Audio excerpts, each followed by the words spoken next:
Assalamualaikum warahmatullahi wabarakatuh. Perkenalkan, nama saya Lodi Kasman Mujiji. Asal sekolah saya SMA Negeri 2 Wangi-Wangi, Kabupaten Wakatobi, Provinsi Sulawesi Tenggara.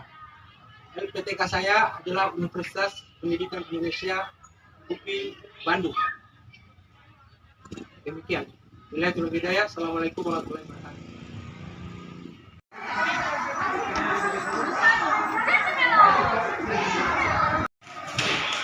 Assalamualaikum warahmatullahi wabarakatuh.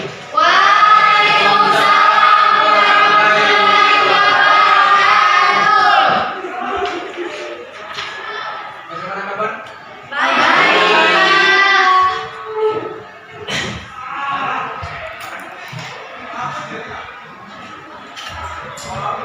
Baik, bismillahirrahmanirrahim. Assalamualaikum warahmatullahi wabarakatuh. Alhamdulillahirrahmanirrahim. Sekalian kita kembali bersyukur kepada Allah Subhanahu wa taala. Segala nikmat yang Allah Subhanahu wa taala berikan kepada kita. Kemudian kita bersalawat kepada baginda besar Muhammad sallallahu alaihi wasallam. Kita setelah beliau sehingga kemudian kita bisa pakai bersama di seperti hari ini. Baik, sekalian, kelasnya bersih ya. Berapa orang yang tidak hadir? Berapa orang yang tidak hadir? Satu orang sakit. Iya. 2 orang. Oke, tolong diperhatikan. Saya akan menjelaskan tentang Orde Baru sebagai pengantar pelajaran kita pada kesempatan ini. Dengan baik-baik bahwa Orde Baru ini adalah sebuah masa. Ketika itu disebut sebagai Orde Baru karena ada Orde Lama. Artinya Orde Lama ini adalah demokrasi terpimpin yang dipimpin oleh Presiden Soekarno kala itu. Yang kemudian di masa Orde Baru dia disebut sebagai Orde Lama. Nah, sekalian, tonggak awalnya dari Orde Baru ini adalah kita mengenal yang kita sebut dengan Super Semar. Super Semar ini adalah surat perintah 11 Maret. Surat perintah 11 Maret. Inilah yang menjadi tonggak awal dari kekuasaan Orde Baru. Oke. Sebenarnya banyak pandangan tentang Orde Baru. Kalau di media sosial kita sering melihat tentang gambar yang kemudian di situ ada gambar Presiden Soeharto dengan tulisan berbahasa Jawa yang kurang lebih seperti ini bunyinya. Enak ya zaman aku kan. Artinya bahwa di gambar tersebut ingin menjelaskan tentang kondisi dari Orde Baru pada saat itu. Perspektif baik pertama, kita melihat Orde Baru ini adalah orde di mana terdapat stabilitas ekonomi, terdapat stabilitas politik, dan juga stabilitas keamanan. Ini yang menjadi poin dari Orde Baru menurut pandangan banyak orang. Tetapi di sisi lain ada pandangan yang berbeda yang menyatakan bahwa Orde Baru itu adalah orde di mana kebebasan orang berbicara itu sangat terbatas. Kemudian orde ini adalah orde yang otoriter, dan kemudian di akhir periode dari orde ini adalah ketika kemudian masyarakat itu mengalami yang kita kenal dengan krisis moneter. Itu yang kemudian menjadi gambaran kita pada kesempatan ini. Kemudian saya meminta kepada kalian, siapa kira-kira yang bisa memberikan tanggapan atau pertanyaan tentang Orde Baru? Saya, Pak. Silakan. Assalamualaikum warahmatullahi wabarakatuh. Waalaikumsalam warahmatullahi wabarakatuh. Perkenalkan, nama saya Cahminata. Saya ingin mengajukan pertanyaan menanggapi pemaparan materi dari Pak Guru terkait dengan bahwasanya Orde Baru era pemerintahan Presiden Soeharto itu memiliki kestabilan politik dan ekonomi. Jadi saya ingin bertanya mengapa pemerintahan Soeharto itu nanti ketika di akhir baru dia mengalami ketidakstabilan politik dan ekonomi. Sekian dari saya. Wassalamualaikum warahmatullahi wabarakatuh.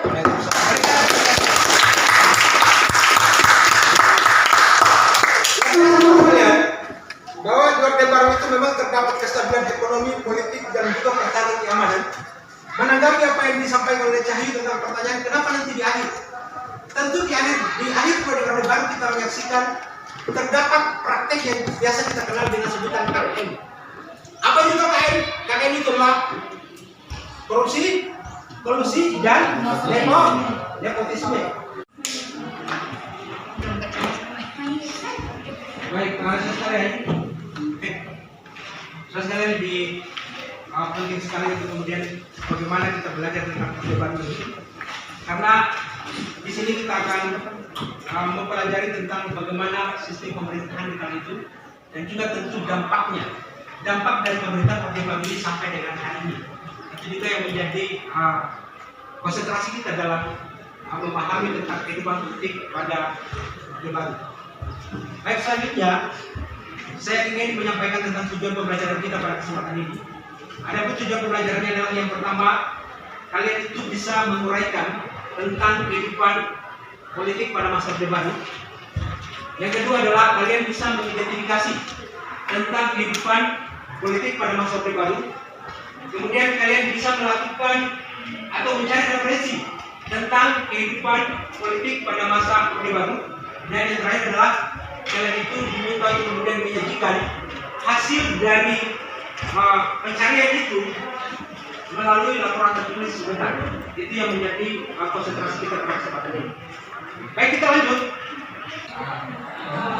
Oke, baik, kalau diperhatikan sekalian, pada part ini kita akan sama-sama menyaksikan video tentang kontroversi Supersmart. Jadi di akhir video nanti saya akan menjelaskan sedikit, kemudian saya meminta kepada kalian untuk menanggapi hasil kontroversi dari Supersmart tersebut.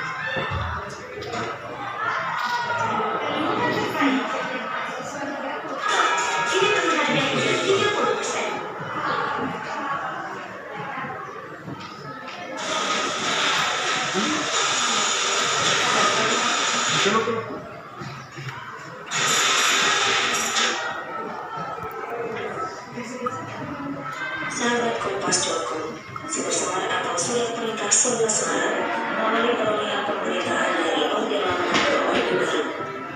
Melalui surat yang dikeluarkan pada 11 Maret 1966, Presiden Soekarno menyerahkan kekuasaan pada Soeharto yang saat itu menjabat sebagai Menteri Perhubungan Angkatan Darat. Tujuan dikeluarkannya Supersmart guna mengendalikan konflik dalam negeri. Salah satu pemicu adanya peristiwa G30 SPKI pada 1 Oktober 1965. Meski demikian, hingga saat ini Supersmart masih menjadi kontroversi lantaran naskah asli tidak ditemukan keberadaannya. Dalam peristiwa G30 SPKI, tentara membeli Partai Komunis Indonesia atau PKI sebagai dalam pembunuhan 7 jenderal. Hal itu membangkitkan amarah para pemuda anti komunis yang kemudian melakukan kesatuan aksi. Selain itu, ada pula kesatuan aksi pemuda pelajar Indonesia yang semuanya tergabung dalam Front Pancasila yang dilindungi militer. Serta aksi menyatakan protes kepada Soekarno lantaran dianggap tidak masa pemerintahannya. Saat inflasi 1966 telah mencapai 600%, aksi unjuk rasa semakin kencang dan Soekarno masih berdiam. Front Pancasila melakukan demonstrasi pada 12 Januari 1966 di halaman DPR GR dan melayangkan tuntutan yang dikenal dengan istilah tribunal. Ketiga tuntutan tersebut adalah: pertama, pembubaran PKI; kedua, pembersihan kabinet pengurang dari unsur-unsur yang terlibat di PKI; tiga, penurunan harga. Pada 11 Maret 1966, demonstrasi besar-besaran kembali terjadi di depan Istana Negara dan didukung oleh tentara. Melihat keadaan yang semakin tak terkendali, Menteri Panglima Angkatan Darat Letnan Jenderal Soeharto menitipkan pesan kepada 3 jenderal, yaitu Brigjen Abdul Mahmud, Brigjen M. Yusuf, dan Brigjen Basuki Rahmat yang hendak menemui Soekarno. Pesan tersebut berisi, Soeharto meminta Presiden Soekarno memberi surat perintah untuk mengatasi keadaan apabila diberi kepercayaan.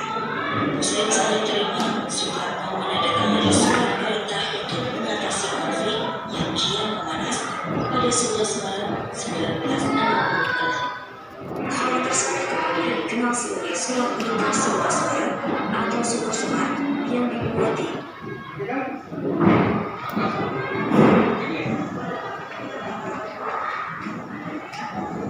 Baik, sekalian, Mohon perhatikan. Di dalam video tadi itu menggambarkan tentang bagaimana kontroversinya Super Semar itu. Artinya di video tadi banyak menyoroti tentang latar belakang sampai kemudian akhirnya Super Semar itu dijelaskan dalam Tritura 1966, di mana salah satu tuntutannya itu adalah pembubaran PKI. Oke, yang kedua adalah pembersihan kabinet Dipora dari antek-antek PKI. Kemudian yang ketiga adalah penurunan harga pokok. Itulah yang disebut Tritura. Dari sini maka lahirlah yang kemudian kita kenal dengan Super Semar. Salah satu kontroversi yang paling terkenal adalah sampai dengan saat ini surat otentik dari Super Semar itu belum didapatkan atau belum ditemukan.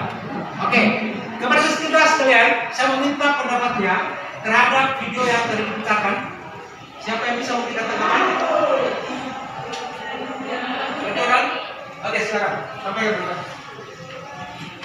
Assalamualaikum warahmatullahi wabarakatuh. Baiklah, saya akan menyampaikan pendapat saya setelah menonton video yang telah ditampilkan, yaitu pemerintah terlalu cepat mengambil keputusan Super Semar dan seharusnya naskah tersebut masih harus menjadi pembahasan atau pencarian utama demi terciptanya keadilan sosial bagi seluruh rakyat. Luar biasa. Oke, pendapat tadi mengatakan bahwa Super Semar itu terkesan terburu-buru. Memang salah satu kontroversi Super Semar adalah ada indikasi bahwa Super Semar itu didapatkan dengan cara-cara yang tidak benar. Artinya para sejarawan menyebutkan bahwa ketika kemudian Super Semar itu diminta atau ditandatangani, itu adanya unsur paksaan atau dibawa tekanan. Kita lanjut. Pada tahap selanjutnya adalah kita akan membagi kelompok, tapi sebelumnya saya akan menjelaskan bagaimana cara kerja kelompok kita pada kesempatan ini. Metode kita adalah metode debat, yang kemudian nanti akan kita tampilkan peserta debat yang sudah kita siapkan di sini kursi-kursinya. Selanjutnya di proses ini kita membagi kelompok menjadi enam kelompok ya. Kelompok pertama itu adalah tentang pro terhadap KPK nomor 25. Dan yang kemudian kelompok 4 dia kontra. Selanjutnya kelompok 2 adalah pro terhadap penyadaran partai politik. Sementara kelompok 5 kontra. Kemudian kelompok 3 adalah pro terhadap penyederhanaan dihukum abri. Sementara kelompok 6 adalah kontra. Oke. Selanjutnya di kesempatan ini saya meminta kepada kita semua untuk kemudian mengumpulkan sumber-sumber terkait dengan persoalan itu yang kemudian nanti kita akan sajikan di dalam debat. Baik, untuk part pertama saya meminta kesediaan dari kelompok 3 untuk bisa tampil yang pro terhadap Ibu Sabri, dan kemudian saya meminta kepada kelompok yang kontra untuk kemudian bisa berisi ruang yang telah kita sediakan. Kita berikan aplaus kepada mereka.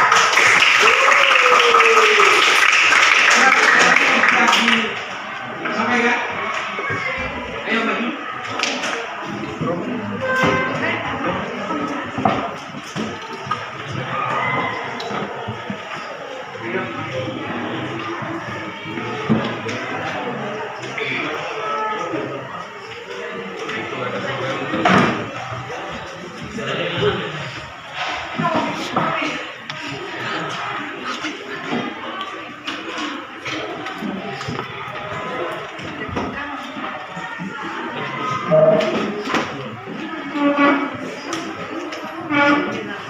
Tolong disiapkan yang menjadi sumber daripada atau data-data yang sudah disiapkan untuk kemudian kita mulai.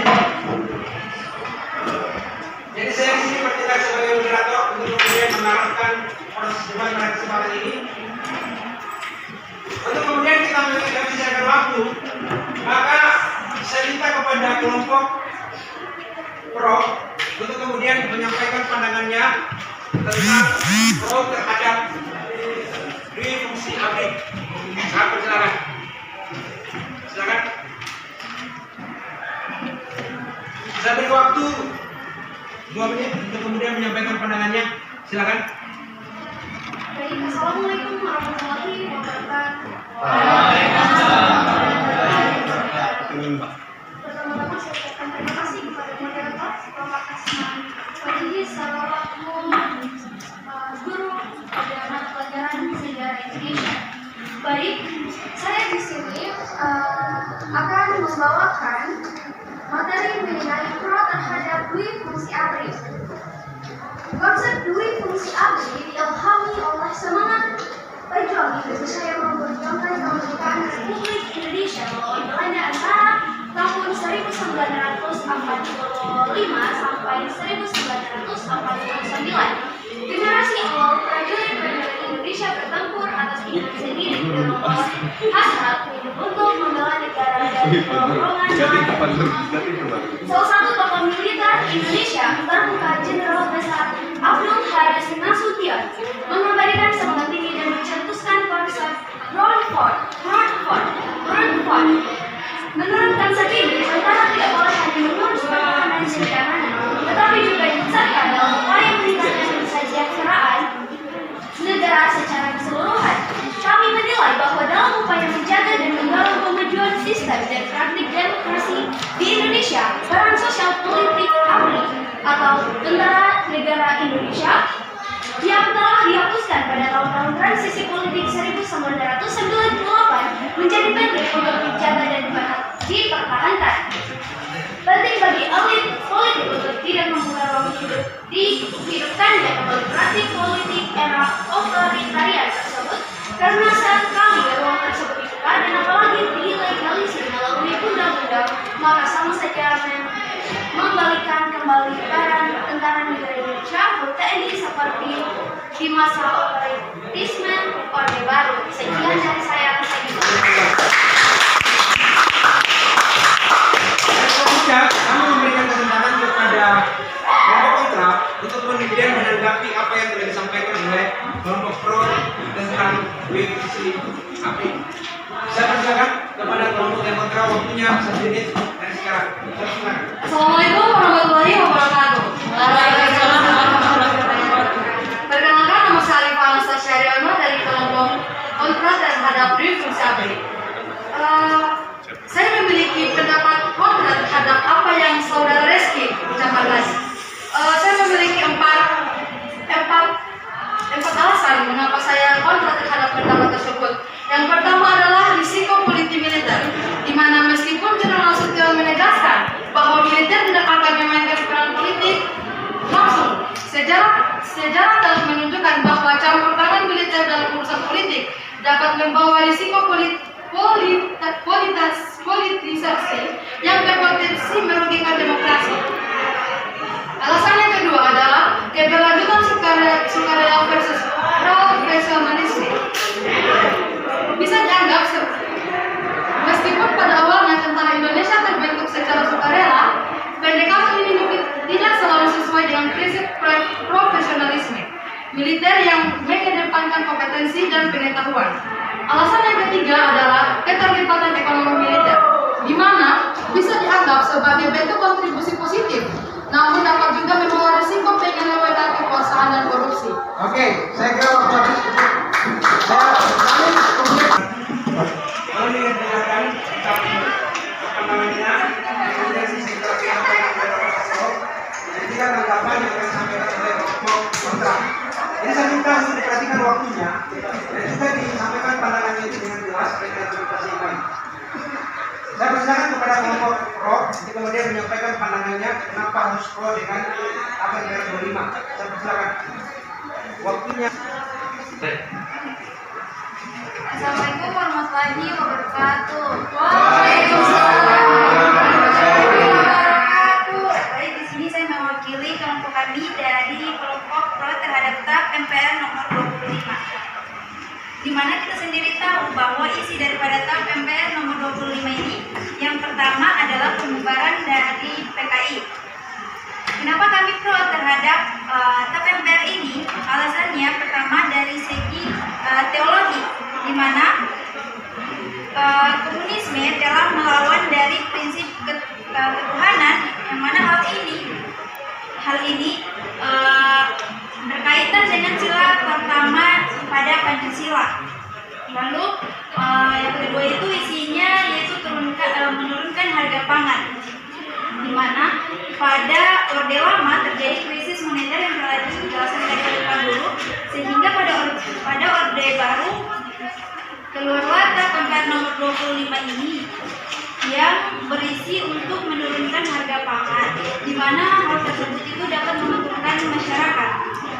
sekian gagasan kami. Saya kembalikan kepada moderator.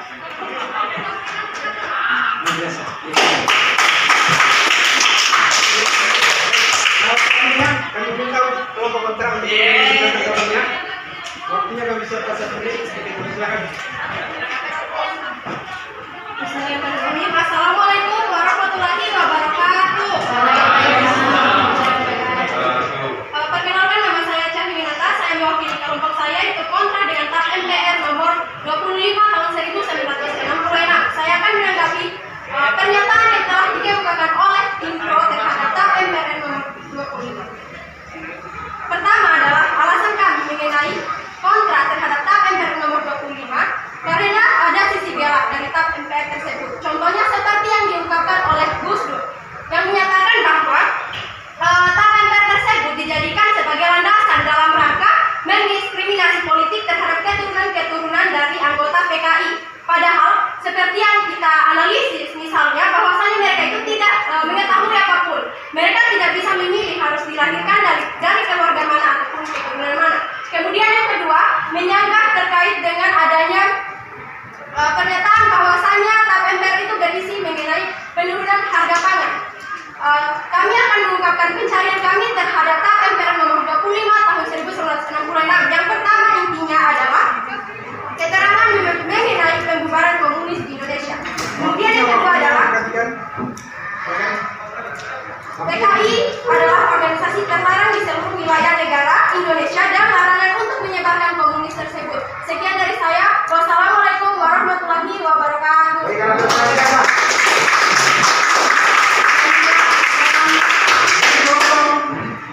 Pro terhadap apa yang menjadi landasan mereka untuk kemudian kontra terhadap TAP 25. Silakan sampaikan katanya. Waktunya 1 menit dari sekarang. Sampaikan cepat. Silakan.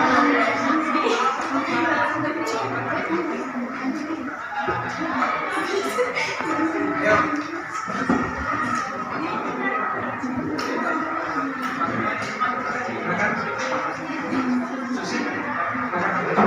Assalamualaikum warahmatullahi wabarakatuh.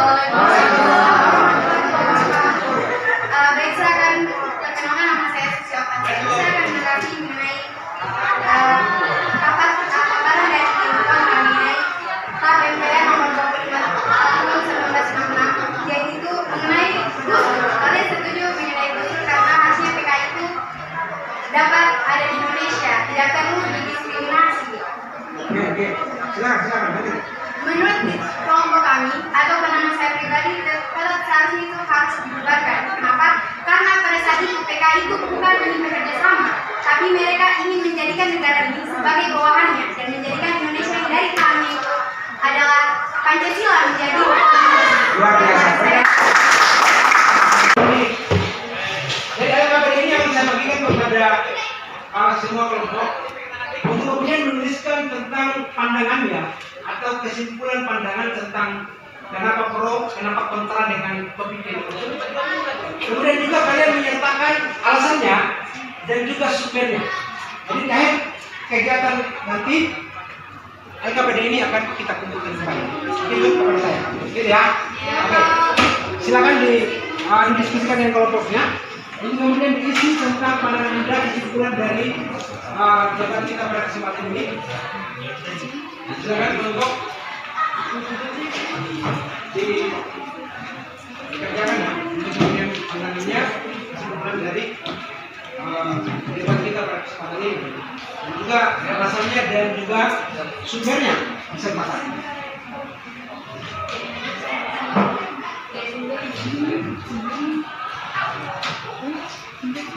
Oke, silakan menggunakan sumber-sumber yang sudah tersedia. Nanti kemudian kalian menuliskan kesimpulan Anda, kemudian alasan Anda dalam menyatakan itu dan juga sumber yang Anda dapatkan tentang apa yang menjadi kesimpulan-kesimpulan tersebut. Saya persilakan. Waktunya saya beri 2 menit dari sekarang.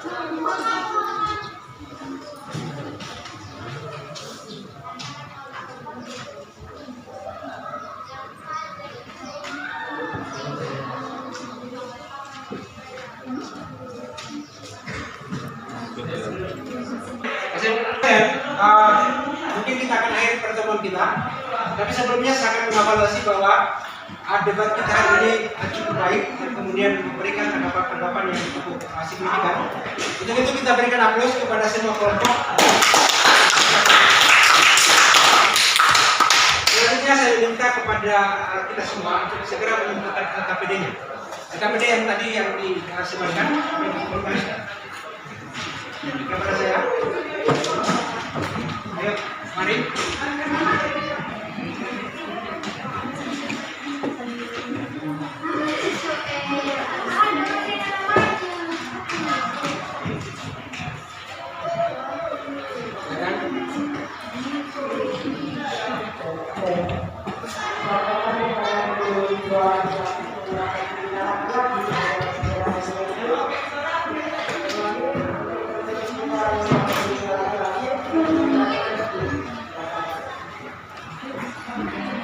Oke,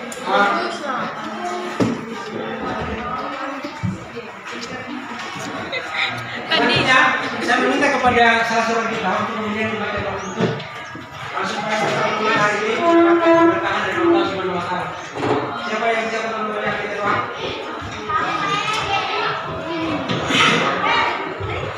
Pimpin doa.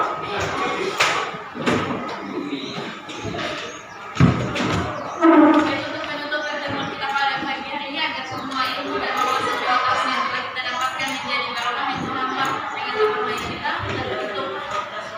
dan untuk belajar kita hari ini dengan doa.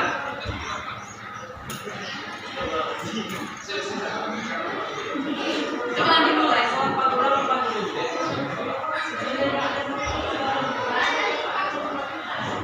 Berdoa selesai.